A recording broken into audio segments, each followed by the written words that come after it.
بسم اللہ الرحمن الرحیم۔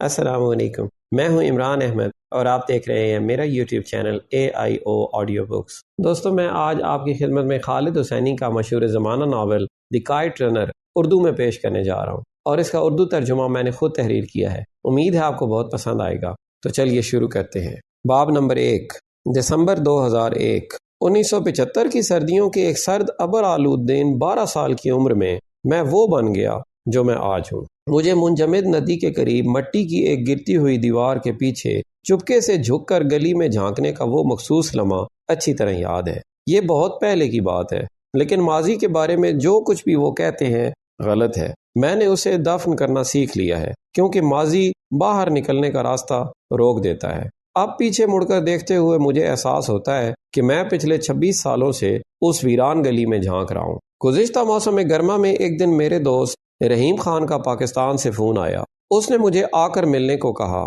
باورچی خانے میں ریسیور کان کے ساتھ لگائے کھڑے مجھے معلوم تھا کہ لائن پر صرف رحیم خان ہی نہیں، بلکہ میرے ناقابل معافی گناہوں کا ماضی بھی تھا۔ فون بند کرنے کے بعد میں گولڈن گیٹ پارک کے شمالی کنارے پر واقع اسپریکلز جھیل کے ساتھ سیر کے لیے نکل گیا۔ دوپہر کے پہلے پہر کا سورج پانی پر چمک رہا تھا اور چھوٹی چھوٹی بادبانی کشتیاں تیز ہوا سے چل رہی تھیں۔ پھر میں نے نظریں اٹھا کر آسمان کی طرف دیکھا تو لال رنگ کی لمبی نیلی دموں والا پتنگوں کا جوڑا ہوا میں تیزی سے اڑتے ہوئے نظر آیا۔ وہ پارک کے مغربی سرے پر درختوں اور پنچکیوں کے اوپر بلندی میں ساتھ ساتھ رقص کرتے ہوئے سین فرانسسکو کو، جس شہر کو میں اب اپنا گھر کہتا ہوں، آنکھوں کے جوڑے کی طرح نیچے کی طرف دیکھ رہی تھیں۔ اور اچانک حسن کی آواز نے میرے سر میں سرگوشی کی، تمہارے لیے 1000 گنا زیادہ۔ پتنگ بازی کرنے والا ہونٹ کٹا حسن۔ میں ویلو کے درخت کے قریب پارک کے بینچ پر بیٹھ گیا۔ میں نے اس بارے میں کچھ سوچا جو رحیم خان نے فون بند کرنے سے پہلے کہا تھا، تقریباً ایک بعد میں آنے والے خیال کی طرح۔ دوبارہ اچھا بننے کا ایک موقع ہے۔ میں نے آسمان پر ان جڑواں پتنگوں کی طرف دیکھا۔ میں نے حسن کے بارے میں سوچا، بابا کے بارے میں سوچا، علی اور کابل کے بارے میں سوچا۔ میں نے اپنی گزشتہ زندگی کے بارے میں سوچا، جسے 1975 کے موسم سرما نے آتے ہی یکسر بدل کر رکھ دیا تھا اور بنا دیا مجھے وہ جو میں آج ہوں۔ باب نمبر 2۔ جب ہم بچے تھے تو حسن اور میں اپنے والد کے گھر کے ڈرائیو وے میں چنار کے درختوں پر چڑھتے اور آئینے کے ٹکڑے سے سورج کی روشنی اپنے پڑوسیوں کے گھروں میں منعکس کر کے انہیں تنگ کرتے تھے۔ ہم اونچی شاخوں کے جوڑے پر ایک دوسرے کے آمنے سامنے بیٹھتے، ہمارے ننگے پاؤں لٹک رہے ہوتے اور ہماری پتلونوں کی جیبیں سوکھے شہتوت اور اخروٹ سے بھری ہوتی۔ ہم شیشے کے ٹکڑے کے ساتھ باریاں لیتے، شہتوت کھاتے اور ہنستے ہنستے ایک دوسرے کو مارتے۔ میں اب بھی حسن کو اس درخت کے اوپر بیٹھا دیکھ سکتا ہوں۔ سورج کی روشنی پتوں سے چھن کر اس کے تقریباً بالکل گول چہرے پر پڑ رہی ہے۔ لکڑی سے کھدا ایک چینی گڑیا جیسا چہرہ، اس کی چپٹی چوڑی ناک اور جھکی ہوئی بانس کے پتوں جیسی تنگ آنکھیں جو روشنی کے ساتھ رنگ بدلتی، کبھی سنہری، سبز یا پھر نیلم جیسی نظر آتی۔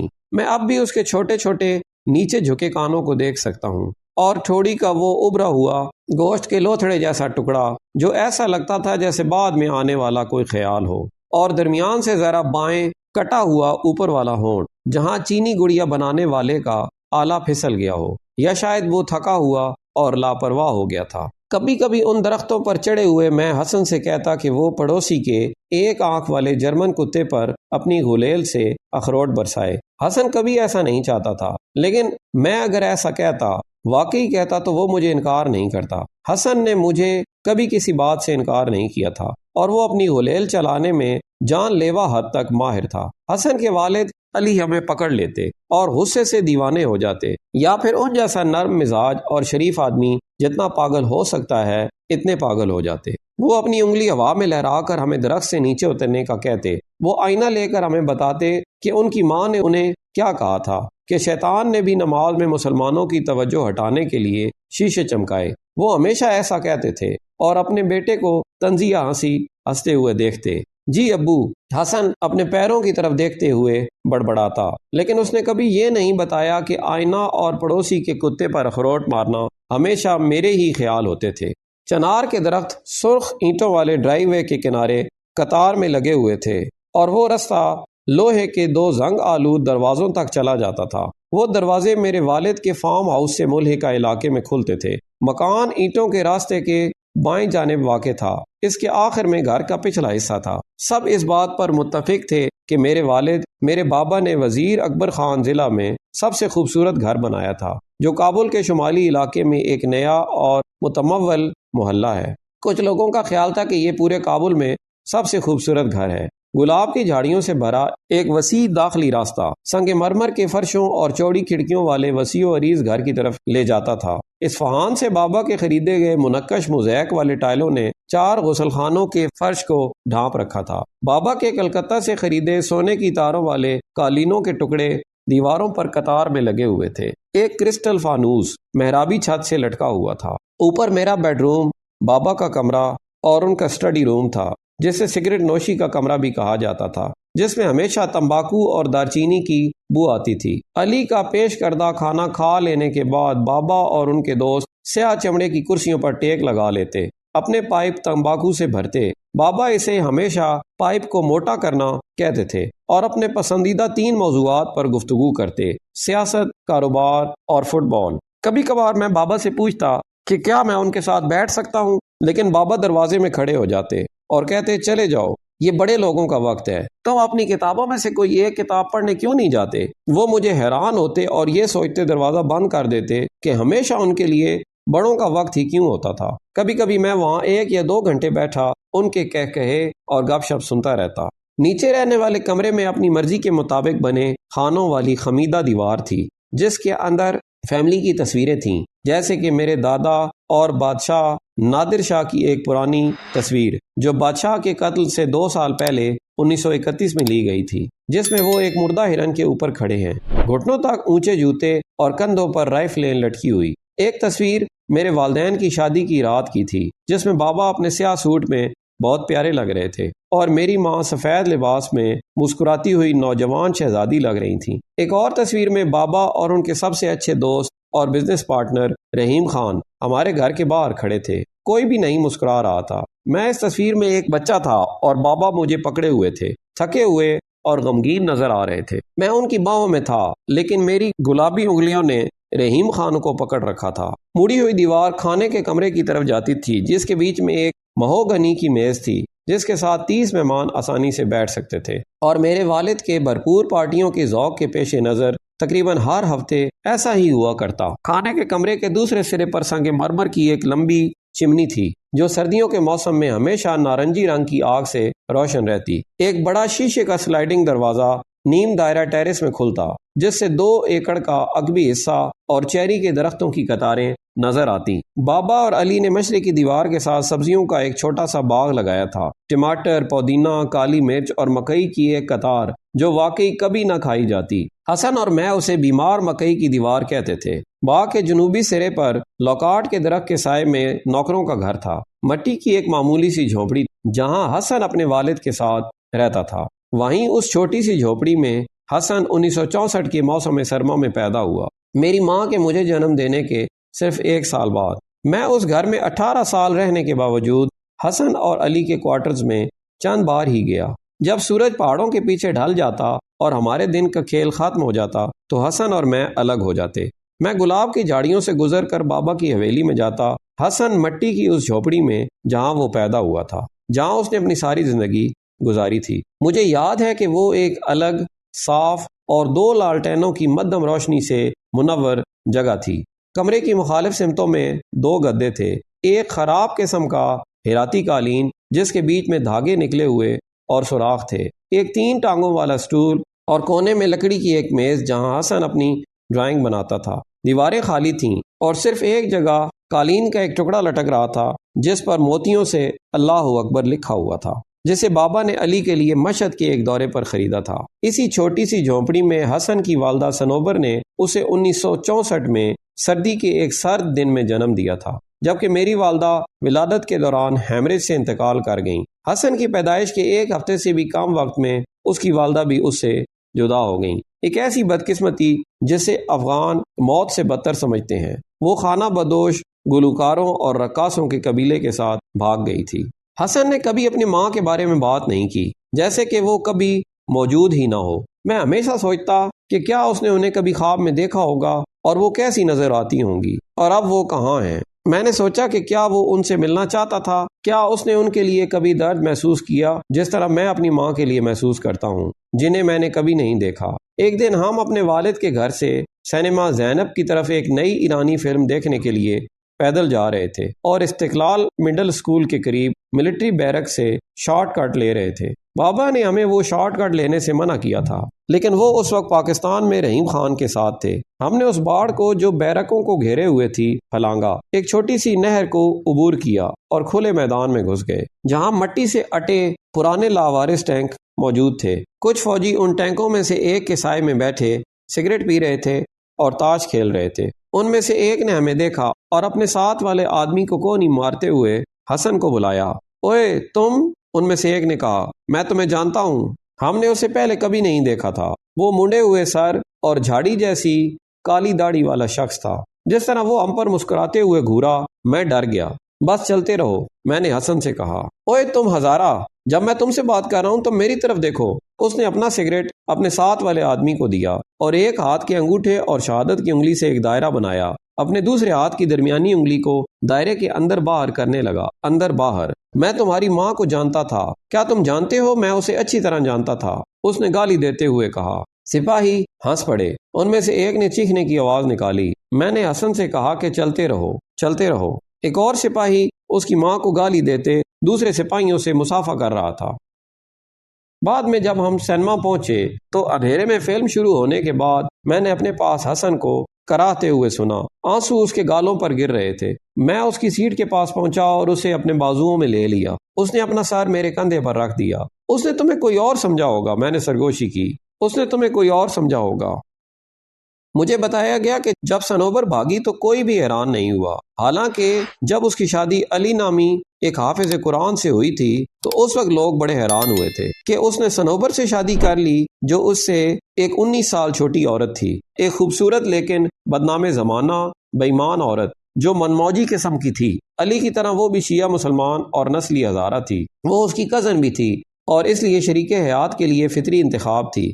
لیکن ان مماثلتوں سے ہٹ کر علی اور صنوبر میں بہت کم ہی مشترک تھا، کم از کم ظاہری طور پر تو نہیں۔ صنوبر کی چمکیلی سبز آنکھیں اور شرارتی چہرہ تھا، اور یہ افواہ تھی کہ اس چہرے نے لاتعداد مردوں کو گناہ کی طرف مائل کیا، اور دوسری طرف علی کو اس کے چہرے کے نچلے حصے کے پٹھوں کا پیدائشی طور پر فالج تھا، جس کی وجہ سے وہ مسکرانے کے قابل نہیں تھا، اور اس کا چہرہ ہمیشہ کے لیے لٹکا ہوا اور اداس سا تھا۔ پتھر کے چہرے والے علی کو خوش یا غمگین دیکھنا ایک معجزے سے کم نہ تھا، کیونکہ صرف اس کی ترچھی بھوری آنکھیں مسکراہٹ سے چمکتیں یا غم سے لبریز ہوتی تھیں۔ لوگ کہتے ہیں کہ آنکھیں روح کی کھڑکی ہیں۔ علی کے لیے یہ بالکل سچ تھا، کیونکہ وہ صرف اپنی آنکھوں سے خود کو ظاہر کر سکتا تھا۔ میں نے سنا ہے کہ صنوبر کی دلکش پیش قدمی اور دعوت انگیز جسم مردوں کو بے وفائی کی طرف راغب کرتا، لیکن پولیو نے علی کو ایک چھوٹی مڑی ہوئی دائیں ٹانگ کے ساتھ چھوڑ دیا تھا جو بالکل ہڈی جیسی تھی اور اوپر گوشت کا چھلکا سا تھا۔ مجھے یاد ہے ایک دن